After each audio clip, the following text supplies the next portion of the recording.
Alors que Trump a rappelé que la Chine serait celle qui paierait l'addition dans cette guerre commerciale, de nombreux indicateurs pointent dans la direction opposée. Le géant bancaire Goldman Sachs déclare que les conséquences ont totalement affecté les États-Unis, montrant une hausse des prix à la consommation.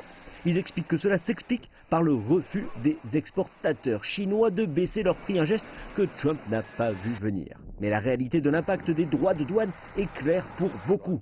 De même pour le propre conseiller économique de Trump, Larry Kudlow.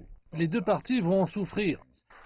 Le geste de Trump pour apaiser les effets de ses propres droits de douane dans le pays marque sa réelle volonté d'aller de l'avant.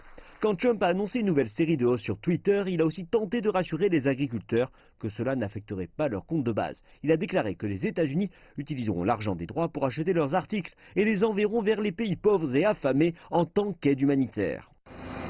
Il a aussi annoncé un plan de subvention des agriculteurs à hauteur de 15 milliards de dollars. Cela en plus des 12 milliards qu'il a déjà donnés l'an dernier aux agriculteurs. Mais malgré cela, Trump a maintenu que ses droits de douane avaient bénéficié à l'économie.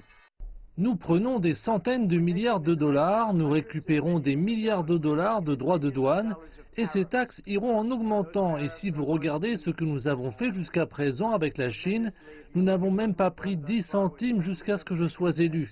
Désormais, nous encaissons des milliards et des milliards. Désormais, cela est devenu plus substantiel avec 25% ou 200 milliards. Une position qui ne devient que plus perplexe avec les propos de l'une des plus importantes banques d'investissement au monde, voire du propre conseiller économique de Trump, et des actions qui paraissent contredire ses croyances.